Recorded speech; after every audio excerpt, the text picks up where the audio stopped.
नमस्कार, स्वागत छ तपाईलाई धामी किचनमा। आज मैले मेरो किचनमा चिकन ग्रेभी बनाउन जाँदैछु। आउनुस् भिडियोलाई सुरु गरौँ। तर भिडियोलाई सुरु गर्नुभन्दा पहिले हाम्रो च्यानललाई सब्स्क्राइब गर्नु भएको छैन भने कृपया सब्स्क्राइब गरिदिनु होला।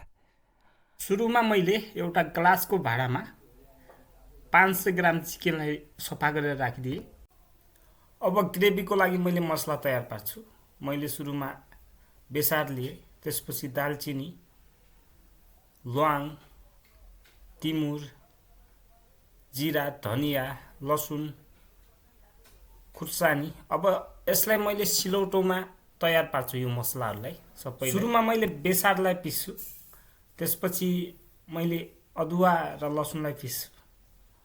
अदुवा र लसुनपछि मैले सबै मसलाहरूलाई यसरी सिलौटोमा राखेर यसमा खुर्सानी पनि राखेर मैले यसलाई यसरी सिलौटोमा पिस्न सुरु गर्छु। तपाईहरु देख्न सक्नुहुन्छ मैले पानी पनि थोरै थपिदिए। यो पानी थप्दाखेरि मलाई पिस्न सजिलो हुन्छ, यसलाई मसिनो बनाउन सजिलो हुन्छ सिलौटामा। तपाई देख्न सक्नुहुन्छ हाम्रो मसला मसिनो भइसकेको छ, मतलब हाम्रो मसला तयार भइसकेको छ। अब म प्याज र टमाटरलाई चप गर्छु। सुरुमा मैले प्याजलाई यसरी चप गर्छु। प्याजलाई मैले स्लाइस टाइपमा चप गर्छु। तपाईहरु देख्न सक्नुहुन्छ प्याज हाम्रो लगभग चप भइसकेको छ। यसपछि मैले टमाटरलाई चप गर्छु। प्याजलाई एउटा प्लेटमा राखिदिए। अब मैले टमाटरलाई चप गर्छु। टमाटरलाई चप गर्दाखेरि यसरी मैले पछाडीको भागलाई हटाइदिए। टमाटरलाई पनि मैले प्याजलाई जसरी स्लाइस टाइपमा मसिनो गरेर चप गर्छु। टमाटर यसरी चप हुँदैछ। टमाटर चप भइसक्यो। यो चप भइसकेको टमाटरलाई मैले प्लेटमा राखिदिन्छु। यसरी प्लेटमा राखिसकेपछि हाम्रो अब प्याज, टमाटर, मसला सबै तयार भइसक्यो। अब मैले मासु फ्राई गर्नुपर्ने हुन्छ। मासु फ्राई गर्नको लागि मैले एउटा कराई लिए। कराईमा मैले 3 टेबल स्पुन जति तेललाई राखिदिन्छु। अब हाम्रो तेल तातिसकेको छ। मैले पहिले सफा गरेर राखेको चिकनलाई त्यो तेलमा फ्राई गर्न राखिदिन्छु। यो चिकनलाई मैले लगभग 10 मिनेट जति मैले फ्राई गर्छु। यो हल्का हल्का गोल्डन ब्राउन नहुन्जेलसम्म, पुरै गोल्डन ब्राउन चाहिँ हुनु भएन, यतिको गोल्डन ब्राउन हुन्जेलसम्म मैले फ्राई गर्छु। यसपछि यसमा मैले प्याजलाई एड गरिदिन्छु।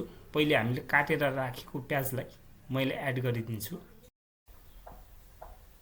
यो प्याजलाई राखिसकेपछि मैले मजाले चलाउँछु। प्याज पनि गोल्डन ब्राउन हुन्जेलसम्म मैले चलाउँछु। यसको लागि मलाई 5 मिनेट जति लाग्छ। तपाईहरु देख्न सक्नुहुन्छ प्याज गोल्डन ब्राउन भइसकेको छ। अब यसमा मैले स्वाद अनुसार नुन राखिदिन्छु। नुन राखिसकेपछि अब मैले चिकनलाई चलाइदिन्छु। मैले अगाडि नुन राख्नुको कारण के पनि हो भने अब मैले टमाटर राख्दाखेरि टमाटर छिट्टै गल्छ। मैले टमाटर पनि राखिदिए। यो टमाटर राखेको 3-4 मिनेट भित्र टमाटर सबै गलिसक्छ। तपाईहरु देख्न सक्नुहुन्छ टमाटर पनि गलिसकेको छ। अब टमाटर देखिरहेको छैन।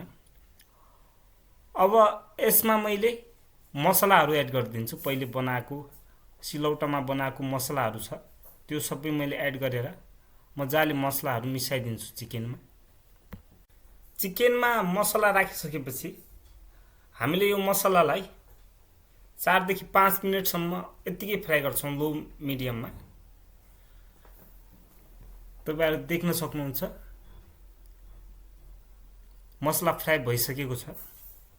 अब हामीले यो मासु जति छ त्यो भन्दा अलि यो मासुलाई मजाले ढाक्ने गरेर हामीले पानी राखिदिन्छौं। जति मैले राखे त्यति तपाई पनि राख्न सक्नुहुन्छ। अब मैले यसलाई छोपिदिन्छु। यसलाई मैले 5 मिनटको लागि छोपेर छोडिदिन्छु।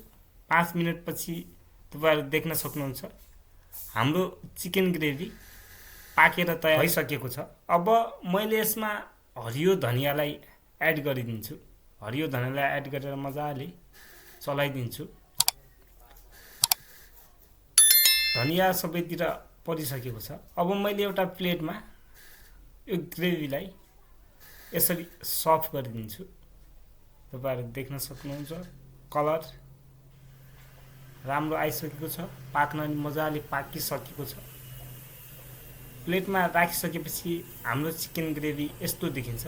तपाईहरु पनि घरमा यसरी नै ट्राई गर्नु होला।